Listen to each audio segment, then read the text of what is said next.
ये 5 important details अगर आप लिंक्डइन के बारे में नहीं जानते तो यकीन माने आप अपना काफ़ी ज़्यादा टाइम लिंक्डइन पर वेस्ट करें, और मैं नहीं चाहता कि किसी का भी इंपॉर्टेंट टाइम वेस्ट हो। तो आपका जो कीमती टाइम है वो बचाते हुए चलिए इस वीडियो को स्टार्ट करते हैं।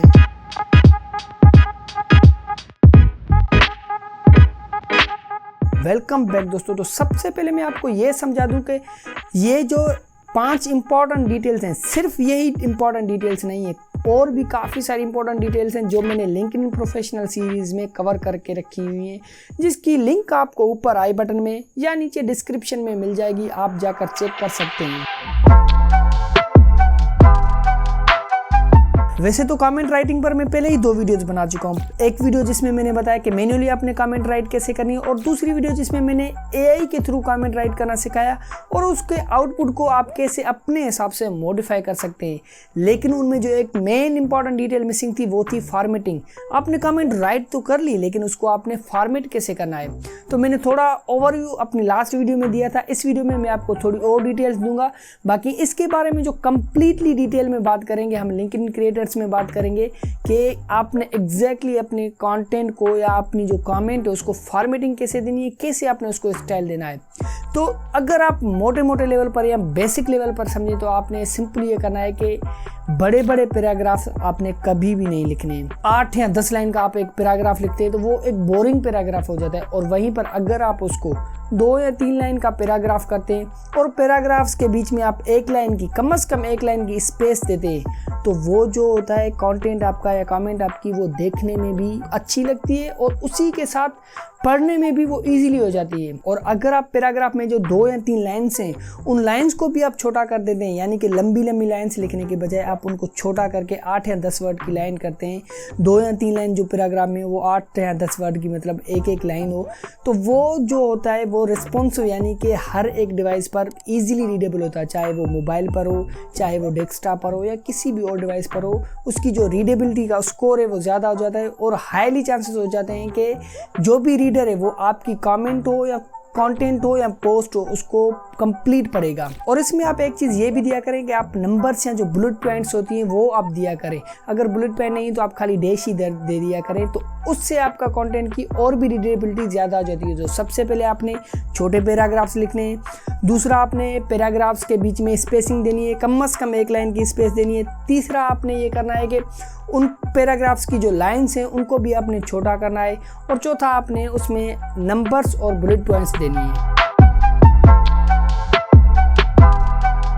काफ़ी सारे लोग बिलीव करते हैं कि लिंक्डइन सिर्फ एक और सोशल मीडिया प्लेटफॉर्म है, लेकिन दोस्तों अगर आप इस पर पर्सनल ब्रांड बिल्ड करना चाहते हैं तो मैं आपको सजेस्ट करूंगा आप इसको सिर्फ एक और सोशल मीडिया प्लेटफॉर्म करके ना देखें, बल्कि आप इस पर अपनी एक फैमिली या अपनी एक कम्युनिटी बनाएं। अक्सर करके आपने लिंक्डइन के क्रिएटर्स को देखा होगा कि वो कहते हैं कि हमारी 8K, 10K, 15K या 20K की फैमिली हो गई है। वो ये नहीं कहते कि हमारे 8K या 10K या 15K के फॉलोअर्स हो गए, बल्कि वो ये कहते हैं कि हमारी इतनी बड़ी फैमिली हो गई है। यानी कि उनके जो लिंक्डइन के फॉलोअर्स हैं या जो उनकी कम्युनिटी है वो उसको एज अ फैमिली की तरह देखते हैं और एज अ फैमिली की तरह ट्रीट करते हैं, कि जैसे हर फैमिली में हर किसी का अपना कंट्रीब्यूशन होता है, हर कोई मेंबर अपने हिसाब से, मतलब जो उसको काम जिम्मेदारी होती है वो काम करता है, और अगर कोई पीछे रह जाता है तो पूरी फैमिली उसको सपोर्ट करके आगे लेके आती है। उसी हिसाब से यहाँ पर भी वही सेम सीन होता है कि आपको एज अ फैमिली इसको देखना है। यानी कि दूसरों को अगर आप सपोर्ट करेंगे तो दूसरे भी आपको सपोर्ट करेंगे, यानी कि उनको आप अपना टाइम देंगे, वैल्यू देंगे, और उनकी आप रेस्पेक्ट करेंगे तो दूसरे भी आपको टाइम देंगे, आपको वैल्यू देंगे और आपकी रेस्पेक्ट करेंगे। काफ़ी बार तो मैं इंगेजमेंट और वैल्यू को एक साथ कहते हुए और एक साथ बताते हुए आया हूँ कि आपने इंगेजमेंट करनी है और वैल्यू देनी है। एंगेजमेंट वो चीज़ है कि आप किसी की पोस्ट पर गए, आपने उस वहाँ पर लाइक किया, एक नाइस वर्क, ग्रेट वर्क की ऐसी कोई कमेंट की, वो एक नॉर्मल इंगेजमेंट है। लेकिन वैल्यू देना वो उससे थोड़ा एक स्टेप आगे, यानी कि आप उसकी पोस्ट पर गए, उसको लाइक तो आपने किया, लेकिन जो आपने कमेंट डाली, जो आपने कमेंट की, वो आपने वैल्यूएबल कमेंट दी, आपने अपना टाइम उस पर दिया, आपने उसका कंटेंट पढ़ा, आपने उसके कंटेंट को इज्जत दी, रेस्पेक्ट की उसके कंटेंट की, उसी को पढ़कर उसी के हिसाब से आपने एक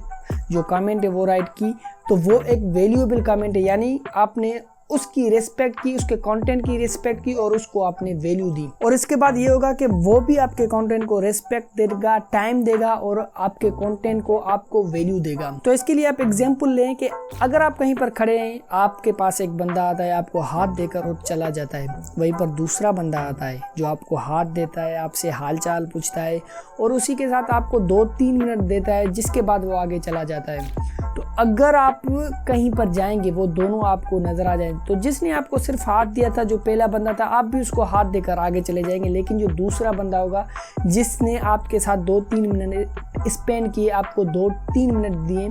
जाहिर सी बात है कि आप भी उसको 2-3 मिनट देंगे और उसको समझेंगे, वो आपको समझेगा। तो यही सेम एग्जांपल लिंक्डइन पर भी है कि अगर आप किसी को रिस्पेक्ट देंगे, आप किसी के कंटेंट को वैल्यू देंगे, किसी को टाइम देंगे, तो वो आपको रिस्पेक्ट देगा, आपके कंटेंट को रिस्पेक्ट देगा और आप जितना करेंगे वो उससे ज़्यादा करेगा।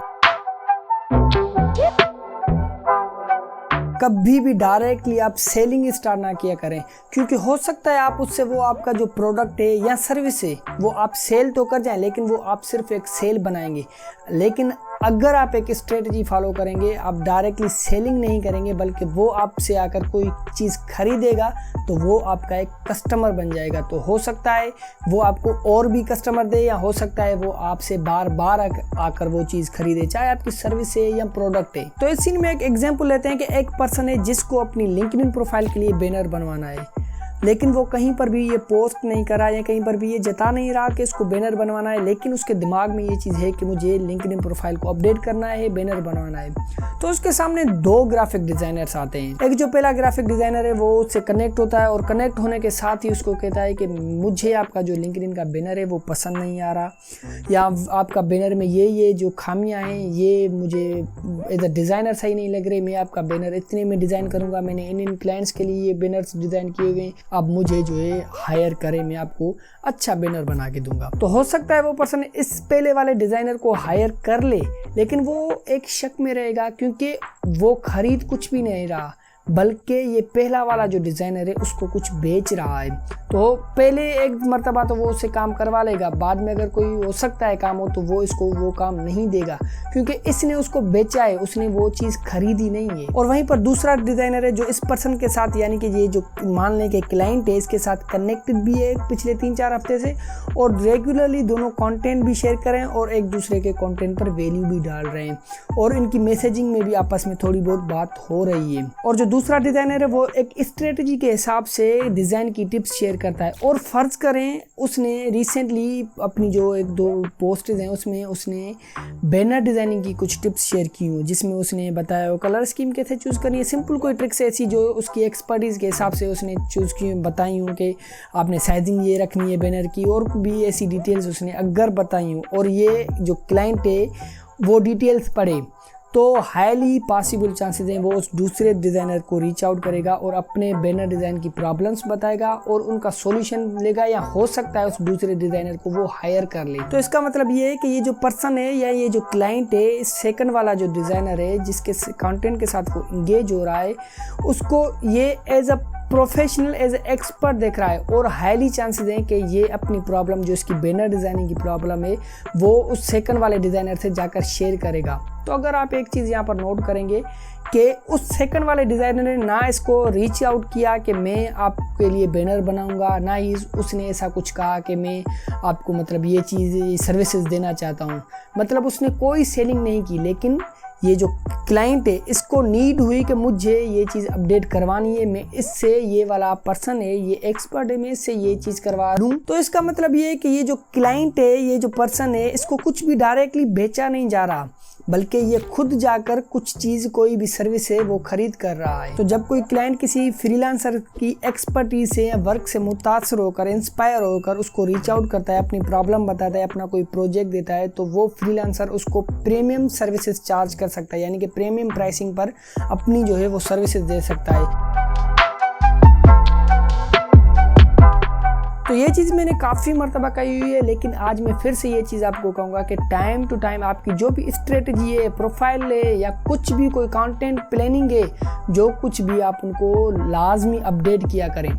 जैसे आप कुछ नया सीखते हैं, जैसे आपको कुछ नई समझ आती है, या जैसे आप किसी के कंटेंट के साथ, किसी की प्लानिंग के साथ, किसी की स्ट्रेटजी या किसी की प्रोफाइल से मुतासर होते हैं, इंस्पायर होते हैं, तो उसकी जो आपको सीख मिलती है, लर्निंग मिलती है, आप उसी लर्निंग को यूज़ करके अपने कंटेंट को, अपनी स्ट्रेटजी को लाजमी अपडेट किया करें। ऐसे नहीं है कि आपने कोई भी एक चीज़ बना ली वो आपके लिए फाइनल हो गई। तो दोस्तों मुझे उम्मीद है मैंने ये 5 इंफॉर्मेटिव चीज़ें बताई हैं आपके लिए काफ़ी हेल्पफुल रहेंगी और आपकी लिंक्डइन जर्नी को ईजी बनाएंगी। तो अगर ये वीडियो दोस्तों पसंद आई हो तो यार वीडियो को लाइक कर दें, चैनल को सब्सक्राइब नहीं किया तो यार सब्सक्राइब कर दें, बेल वाला आइकन को लाजमी दबा दें। तो मिलते हैं आपसे नेक्स्ट वीडियो में, तब तक के लिए take care and good bye.